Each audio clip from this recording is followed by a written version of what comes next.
I want to thank everybody for being here. Just by way of introduction, I'm Mark Hackle, Macomb County Executive. And reason I'm kind of teeing this off, many of you are here for this ProPAD bill that was signed a while back and by the governor back in July. And if I misspeak on any of these details, there are plenty of people coming after me that are going to feel the free opportunity to go ahead and correct me, so I'm all right with that.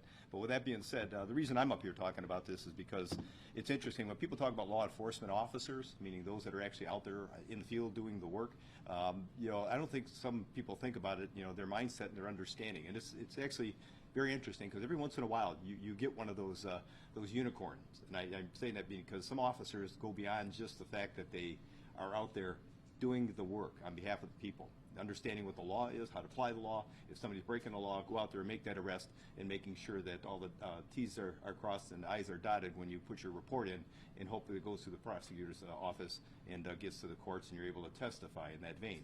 But as I mentioned about the unicorn, every once in a while you get an officer out there that goes beyond that.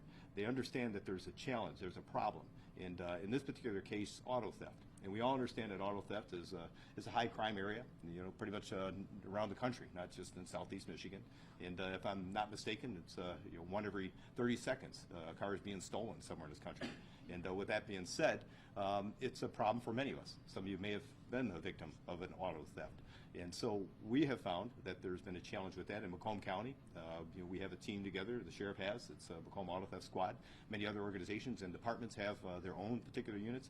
But there's a young man that I had in the academy a while back, and he came through the academy, and he was a standout in the academy then, and continued to be, even with his department. And his name is Joe Morgan. He's a police officer for Troy Police Department, and he lives in and around the area. And every once in a while I hear his stories, things that are happening, and he came to me and kind of said, you know what, we got a problem. We got a problem with these new technology that are being used to steal cars. And, you know, unbeknownst to me, 13 years out of police work, I don't understand the technology that's being used to steal cars. I just understood they'd, you know, pop a window, get in, or jar the lock and try to figure out how do you bust the column and, you know, kind of start the car and get out of there, you know. But apparently technology is now being deployed in stealing cars. And so listening to him and having this conversation, you could feel his passion and understanding because he is part of the auto theft unit. And he will not be on camera today for a number of reasons, but he is here, okay? And I would hope that you don't show the camera on him. Although he is going to get a lot of attention, a lot of people saying or singing his praises, he cannot be on camera. So if you will at least kind of help us with that.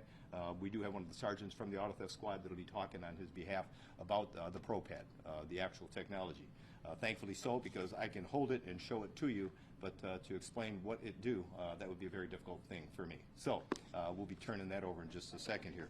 But I just wanted to make sure due credit goes to this young man, because after he talked to me and filled my head with the understanding of the challenge and the problems, because the law doesn't cover you know, people that are using this technology as kind of a device to steal vehicles or auto thefts, kind of a tool. As many of us know, sometimes tools are used for breaking and entering, and people can be charged with that, you know, possession of burglary tools. And the same thing when it comes to auto theft. Well, this technology, albeit embraced by, you know, many in the manufacturing world, those that are locksmiths, and you know, it became adapted to, and I guess some people within the auto theft world that wanted to steal cars became accustomed to understanding how to obtain these and how to use them in a nefarious way. In other words, how to steal vehicles. And so when Joe came to us and talked to me, I immediately called two folks that are incredibly supportive of law enforcement. And they happen to be here today. And it's Denise Mentzer, her and I go way back, but Denise Mentzer is one of the state reps in the Macomb County area, and Jim Runstad is in Oakland County. So I had conversations with both of them, and so did Joe. So he was introduced to them, had many conversations and talking to them, and they didn't just you know, take it as, okay, what is this bill? What are you looking me to write? And you know, is this something for law enforcement I get credit? No, they dug in. I mean, there was multiple conversations that they had with him directly, the law enforcement officer, as well as myself. And so we were in three-way conversations, many different ways we had an opportunity to figure out how do we get this bill addressed, and how do we get it signed, and how do we move it forward. As you all can attest to, we had an election cycle coming up. It became challenging, believe it or not, for both the Republican and the Democrat, trying to get folks to understand the importance of this and support law enforcement, that they were incredibly committed to making sure that this bill got passed. And so they started back in, I believe it was 2023, is when the introductions of this bill came into play. And then finally, as I mentioned, July of 2024, is when the actual signing of the bill took place by the governor. So there was a little bit of time that went by, but there was an incredible commitment on their behalf to make sure that happened. And I couldn't thank them enough for their support.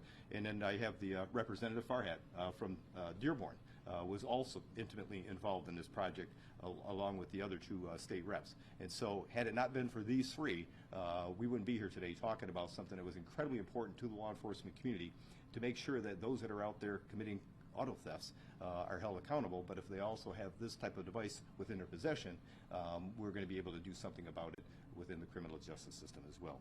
So with that, I'd like to, I'll be the MC here as I pass the microphone on to the individuals that are going to talk a little bit about. Denise Menser, as I mentioned, from Macomb County.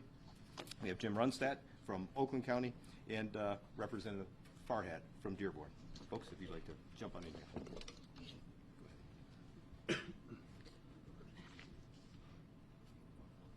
I can't not support law enforcement because half my family are law enforcement, and I would hear about this from the dinner table. So these bills, my bill makes it a 5-year felony to simply possess the device. It also makes it a 10-year felony if you have the device and it involves stealing one or more cars. As Mark alluded to, as the technology continues to evolve, so must our laws. That's why we were able to work together, all of us, to make this package, go forward. It took a lot of talking, a lot of explanations with our colleagues in the House, but we were able to to get it passed.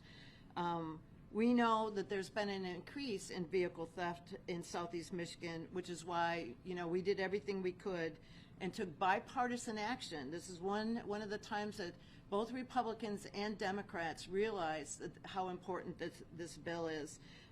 And I want to thank my colleagues on both sides of the aisle for their work in getting this accomplished. And this is a big step to protecting our community, but it's also a big step against the fight for crime, and then allows safety for our communities to be forefront.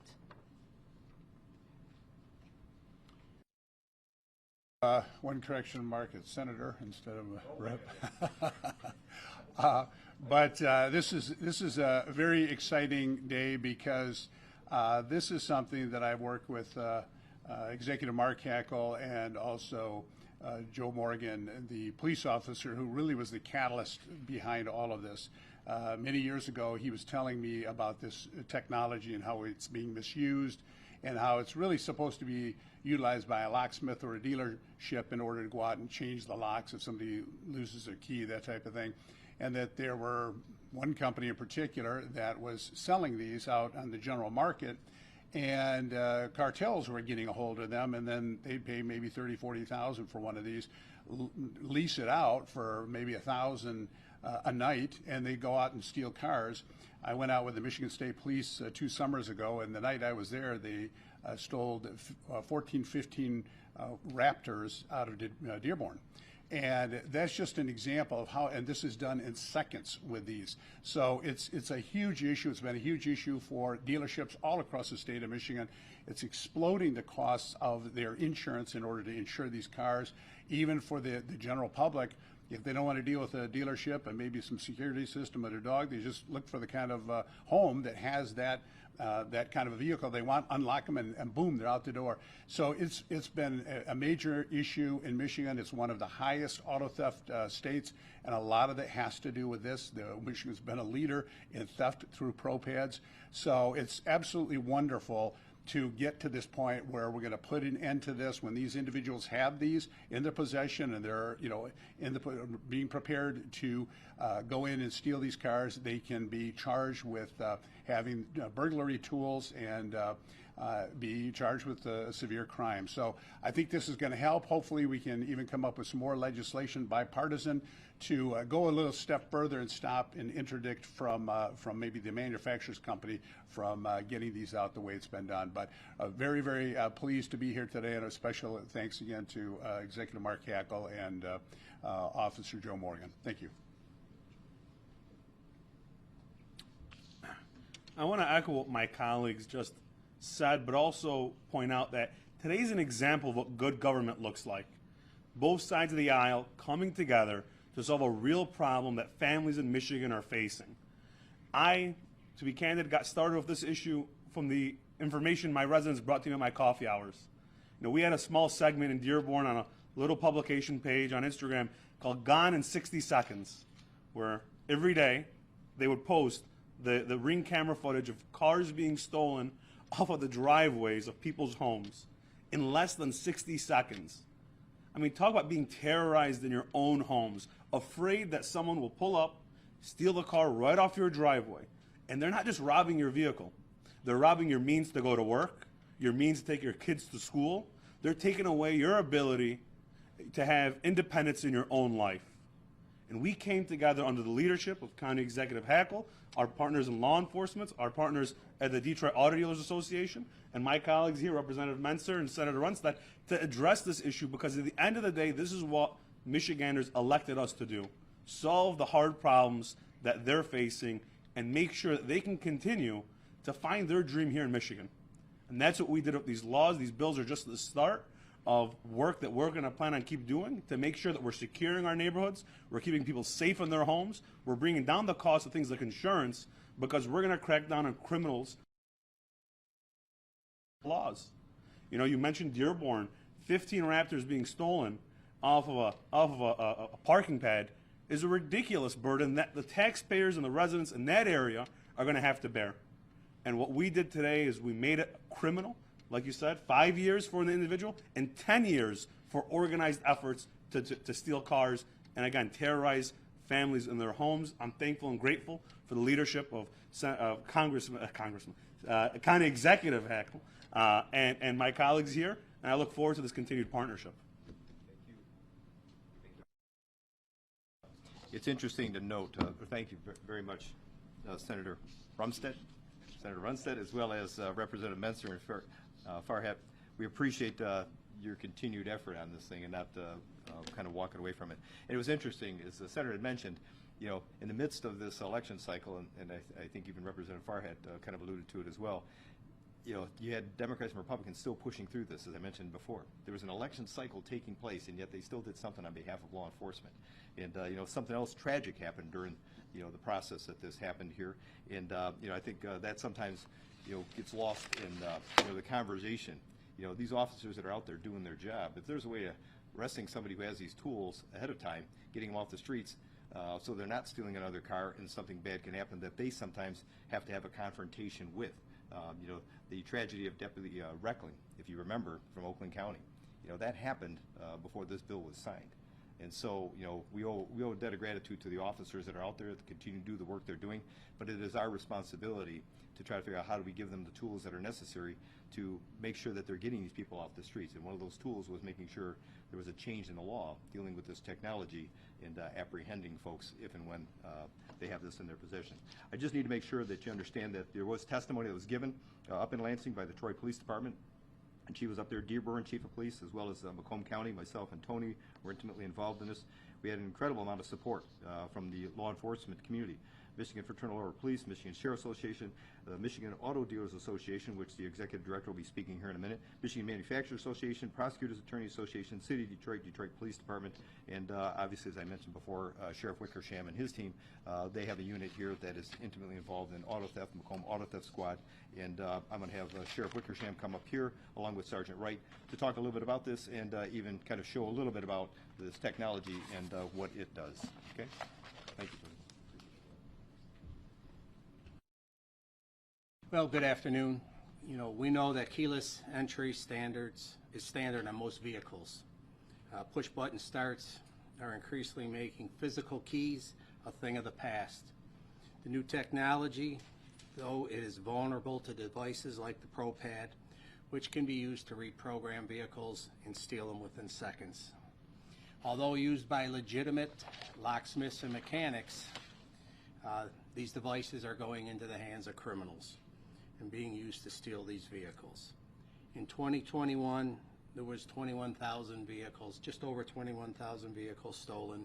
In 2022, there was over 25,000 vehicles stolen here in the state of Michigan, An estimation is that 85 to 90% of those vehicles were stolen if they were made after 2018 by the use of a ProPAD. So this device is increasing the amount of vehicles that are being stolen here in our state of Michigan. They are being used by organized crime groups. We have seen in the past where these groups will recruit juveniles to go on in and steal these cars because they won't fear the fact that they'll end up in prison or jail. The hope that this new law will be better to enable law enforcement to investigate these crimes. Finding somebody out at 2 o'clock in the morning, casing either a dealership or a yard where there's many new cars, finding that they're in possession of a ProPAD gives the officers the ability to arrest, to bring in, to interrogate, to get information, to prevent vehicles from being stolen from that location. This law still allows the possession and use of the ProPAD by those with a legitimate purpose, and that's another part of the investigative tool, that just having it in your possession, you're going to have to justify that you had a legitimate purpose for it. That gives the officers the ability to bring them in for further questioning and trying to identify what they're up to, who they work for, and trying to reduce auto thefts here in the state of Michigan. Right now, I'm going to turn it over to Sergeant Cameron Wright. He has the device. He'll talk a little bit of the use and what they're seeing out on the streets. Sergeant? Hello. So this is one of the many models or makes of auto ProPAD that subjects are using to steal cars. It's specifically for push to start or keys, not the keyless entry. So what they're doing is they're breaking out the back window or any other alarm bit window. They take this port and they're able to plug it into the onboard diagnostic or the OBD reader. And with that, they're able to go through the prompts in the device, program a blank key that they have from whatever means you can get them online, and start up your car and drive it away many times over and over again. They can start it every single time. It's just a brand new key. So that's kind of what we're seeing out there, and I would say it's just a rough estimate, 70 to 80% of our thefts are used with an auto ProPAD. They specifically target these high-end cars, which are 70, 80, sometimes all the way up to $100,000 cars that the victims are just out of the money for it. So definitely driving up the insurance rates in the county, and it's going to be good having this bill on the books to charge people, just specifically because when we would catch them before with just the ProPAD, they could make up whatever reason they want, and we couldn't get charges on them. So it's going to be good that we have this legislator written in now and can charge them for it. Thank you, Tony. Thank you, Sergeant. Appreciate that. And again, interesting enough, the automotive community is supportive of obviously the ProPADs because they do have a useful purpose, and I think even the manufacturers find there's a useful purpose, but they too are very much interested in making sure these devices are not in the wrong hands for the wrong reasons, and have been very supportive of this legislation. And so the Auto Dealers Association here in Michigan is led by Director Sam Clement, and Sam is here to talk a little bit from the automotive perspective, the importance of this legislation. Sam, come on up.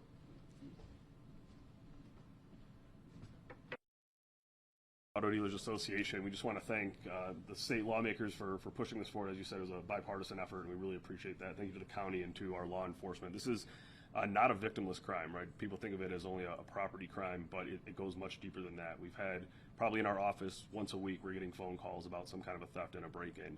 And there's a residual effect of that, right? So they break in, they steal the vehicles, and then these vehicles are often put on the road, and they result in high deadly speed chases, which is obviously puts everyone on our Michigan roadways in jeopardy.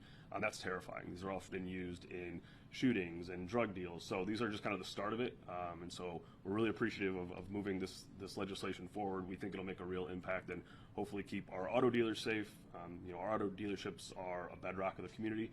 And when they hear about break-ins, that really does something to the people that live in that area. So we appreciate the efforts on this, and hopefully it'll make a real difference and keep Detroit and greater Michigan safe. So thank you all. Thank you,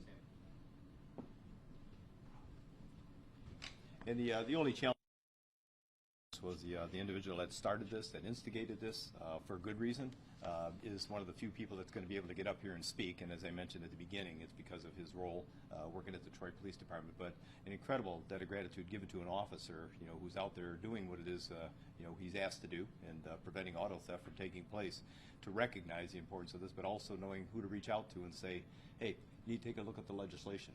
This wasn't created by legislators, trying to figure out how do we fix this problem. This one happened to come from a police officer that went to the legislators and they listened and they realized, you know what, we support law enforcement. More importantly, we support the community in making sure this isn't happening and try to prevent this from taking place. Representative Farhat mentioned about, that gone within 60 seconds. The fact that even during the daytime these things happen. Well, that auto theft or that vehicle that was stolen with Officer Reckling, that was stolen during the daytime. It was at nighttime that he lost his life as a result of those people stealing cars ended up murdering a police officer. So, I mean, how horrific is that? So if you think about it, it's a victimless crime. People sometimes think, well, just think of Officer Reckling and his family right now. It is not a victimless crime. And we have officers out there risking their lives every day to try to figure out how do they solve our problems and making sure they're getting our vehicles back.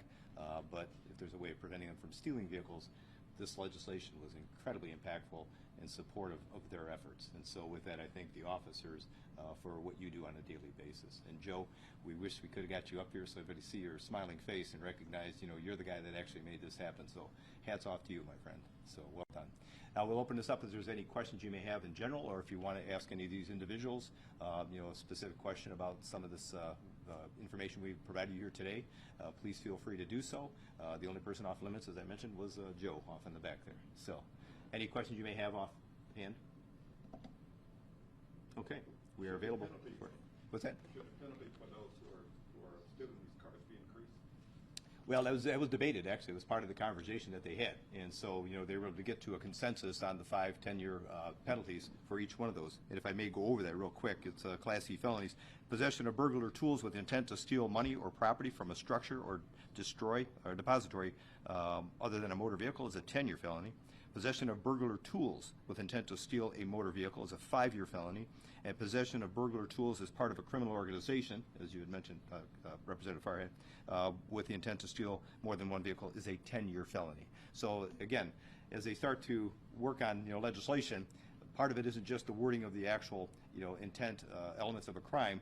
Part of that is, okay, what are we going to associate the penalties with these crimes? And that was part of the debate that took place as well. So some may say, yes, there should be more. Obviously they got to the consensus they got to within this, this bill here in this law. And these are the young people who are stealing them, 14, 15-year-olds? I think it's a mixture, but again, most of them are probably younger folks that are actually out there committing these crimes. I would have to defer to our experts in that area. So they're nodding yes, so I would, have to concur with that. So, but that's basically like what happened is we classified this as a burglary tool, like a lockpick. Patrolling around, all of a sudden they make a stop on something, they see something in the vehicle, obviously they see one of these pieces of technology. Question becomes, what do you have this for? Is there something there? How far they can go with the questioning is, depending upon the circumstances that they've been involved with. If they did pull them over for another crime, they have it in their possession, they could probably take it a little bit further. And, I guess with that investigation, if they climb up, they don't want to say anything, there's a potential that they can actually charge them with that and find out through the court process whether, charges would stick. So a lot of things will come into play with an investigation, but the fact that they have one of these in their possession creates a situation for them where they're going to have to now explain that if and when asked by law enforcement. Whereas before, you really couldn't do much about it. It was like you probably knew what they were up to, knew it wasn't a good, it probably wasn't a good situation, but really was no way of arresting a person just because they happened to have it on their person at that time. So. Is the law taking effect yet? Yes, it was it immediate effect? Is October 20th, okay. October 20th. So. Has there been any arrests, do we know yet, of people? I'm not aware if anybody had any yet. Not as of yet, from what they're saying. All right, well, we appreciate your time and getting the word out to those that may want to use ProPADs for a nefarious reason, that they potentially could be pulled over by one of these law enforcement officers and hauled into jail just for the fact that they have this in their possession. So thank you very much. Appreciate y'all.